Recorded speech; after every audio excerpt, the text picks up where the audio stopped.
warahmatullahi wabarakatuh. Apa kabar anak ibu sekalian? Semoga selalu sehat dan selalu dalam lindungan Allah. Amin amin ya rabbal alamin. Oke, sekarang kita masuk ke dalam bab 3. Dan di bab 3 kita akan membahas tentang penjumlahan vektor. Oke, sebelumnya ibu bagi dulu papannya menjadi 2 bagian. Oke, sekarang ada yang tahu apa itu vektor? Oke, jadi vektor itu adalah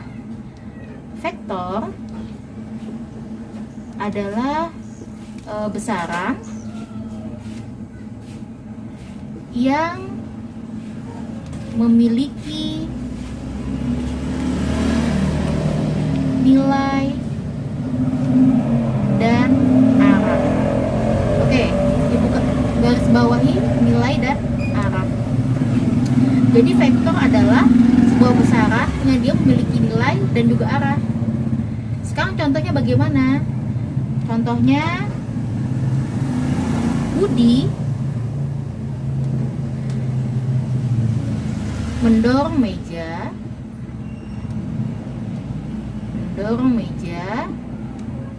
sejauh 10 meter. Oke. Sekarang di sini 10 meter dia menunjukkan nilainya sejauh 10 meter. Nah, sekarang arahnya ditentukan dari mana?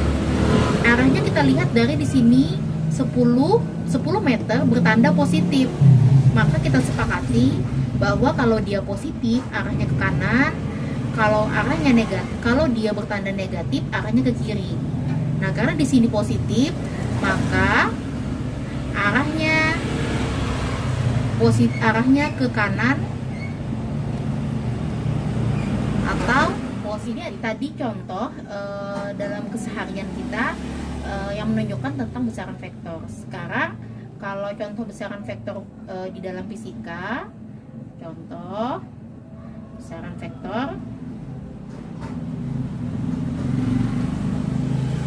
itu ada yang sering digunakan dalam pembelajaran fisika, itu ada perpindahan,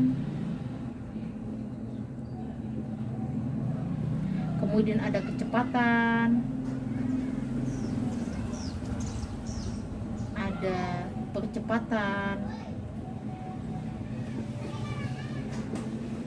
gaya, dan lain-lain ya, jadi banyak sekali. Ini beberapa contoh yang sering digunakan dalam pengertian daripada vektor. Kita akan masuk ke pembahasan tentang menggambar vektor. Jadi vektor itu bisa kita gambarkan atau bisa kita lukiskan. Misalnya ada titik A, kemudian menuju ke titik B, ada titik B. Jadi titik A menuju ke titik B, kita kasih tanda panah di ujungnya. Nah, titik A itu dinamakan dengan titik pangkal. Titik pangkal. Sementara titik B dinamakan ujung, yang menunjukkan arahnya. Panjang garis dari titik A ke titik B dinamakan vektor AB, yang menunjukkan besarnya vektornya. Ke dalam pembahasan operasi vektor. Jadi vektor itu pada operasi vektor kita akan mengenal istilah yang namanya resultan. Apa itu resultan? Jadi resultan itu adalah berasal dari kata result dalam bahasa Inggris, yaitu hasil. Hasil dari apa? Hasil dari penjumlahan atau selisih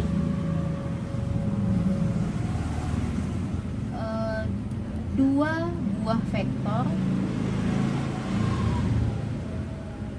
buah vektor atau lebih. Jadi yang kalian tandai di sini adalah resultan itu adalah hasil dari penjumlahan ataupun selisih. Jadi selisih ini artinya adalah pengurangan dua buah vektor atau lebih. Kenapa kemudian Ibu mengatakan di sini hasil dari penjumlahan dan juga selisih? Karena dalam operasi vektor nanti ada ada vektor yang sifatnya berlawanan. Jadi akhirnya dikurang operasi vektornya. Yang pertama adalah kita akan bahas tentang penjumlahan dua buah vektor atau lebih yang searah.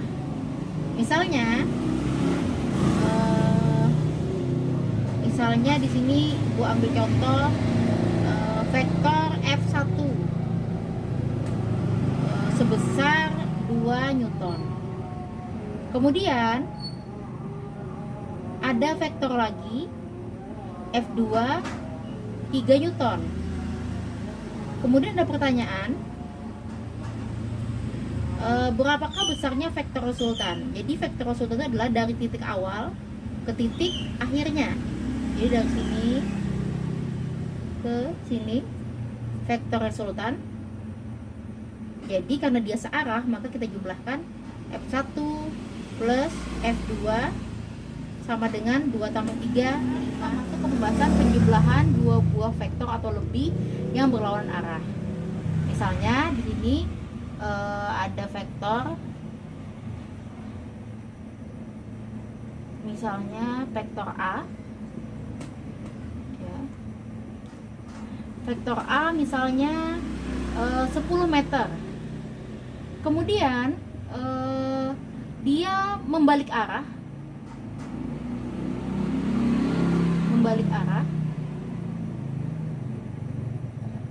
vektor B sejauh 3 meter. Maka berapakah besar vektor resultannya? Maka berapa besar jarak dari A ke B? Maka vektor resultannya di sini. Jadi ingat rumusnya, resultan itu adalah titik awal menuju titik akhir. Titik awalnya di sini, akhirnya di sini. Jadi inilah resultannya. Maka nanti hasilnya adalah resultan sama dengan vektor A, karena dia berlawan arah dikurang vektor B, hasilnya adalah